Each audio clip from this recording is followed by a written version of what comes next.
Hello there, and welcome to Spooky Month. Hello everybody, Xanathar here, and today I'm doing an episode review of the banned episode of Ultraseven.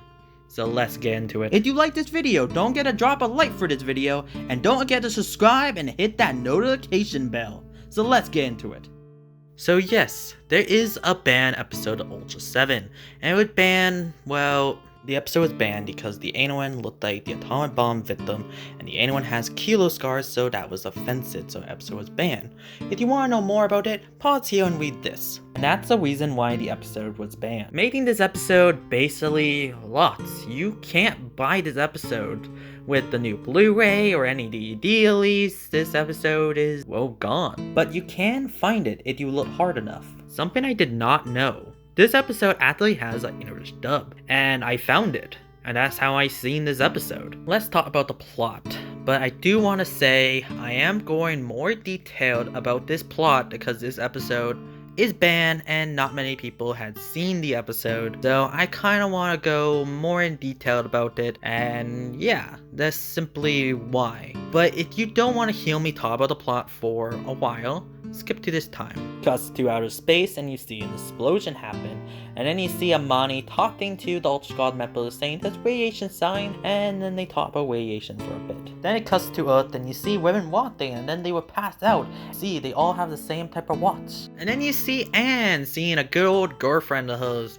but her girlfriend is leaving because she has a date, but her girlfriend has the same type of watch as those same women had. Cuts to the Ultra Squad members talking about the women have been fainting, and the watch supposedly sucking their blood and turning their blood into crystals. And then Anne walks in and the captain tells her to investigate the boyfriend and the Wattses. Anne joins into her friend's date with her boyfriend, and then her friend gets a call. Oh no, her little brother's in the hospital. They go to the hospital, and then Anne's friend's little brother actually stole the big sister's watch and was wearing it. That's why he passed it out, because he was losing blood. Anne decides to phone her captain, and the captain sends Dan to help her. Kinda go on a date and watch the couple, and they notice the boyfriend actually strips out the watch and gives her a new one. Then the date ends and Dan and Anne decide to follow the boyfriend.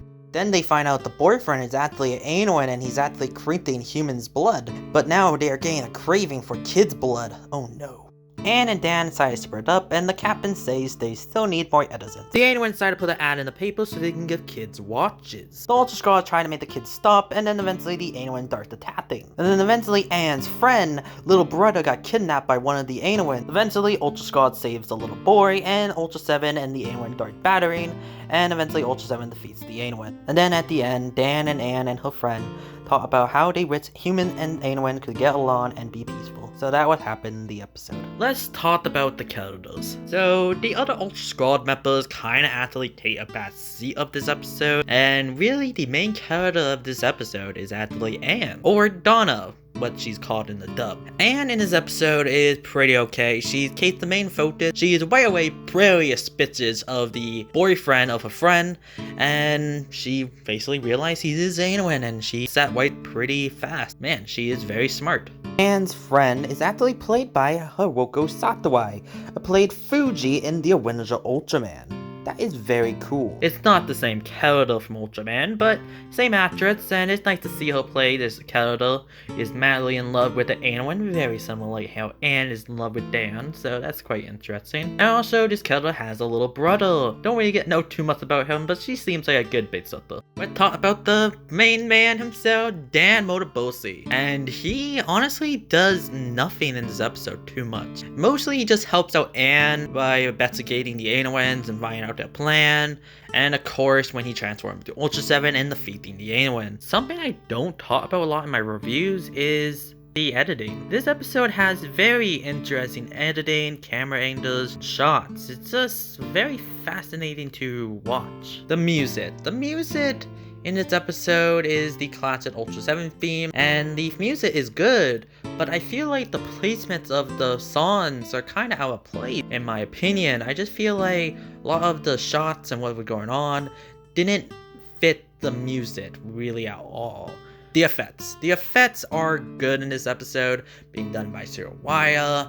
You know, the Ultraseven suit is one of my favorite Ultraman suits ever. I love how Ultraseven looks.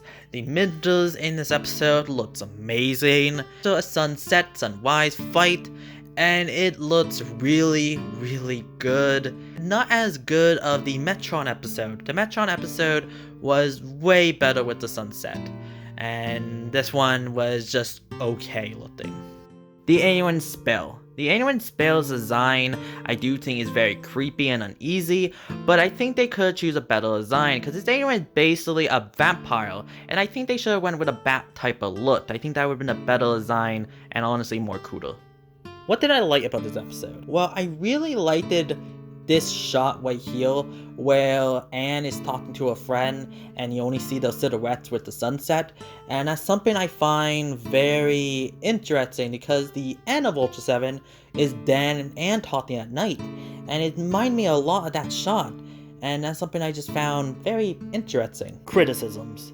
I have really only 2 criticisms. One criticism is, well, the fight. The fight is not that good. And I feel like the music is misplaced, what I already said. And that's really it with the criticisms. So, do I like this episode? I think the episode is okay. I'll be 100% honest. I think the episode is okay, but not one of the greatest Ultraseven episodes. Really at all. There's way better Ultraseven episodes, and realistically, you're not missing out. Really at all. This episode is skippable. So, I don't really want to get into this all, but shouldn't this episode been banned? I understand why it was. There is a reference to the bombings in the beginning of the episode, and then with the alien's design, yeah, I understand why. What rating would I give this episode? I say about a 6 out of 10. It's not one of the best episodes of Ultraseven, and it's not one of the worst episodes of Ultraseven. It's just okay.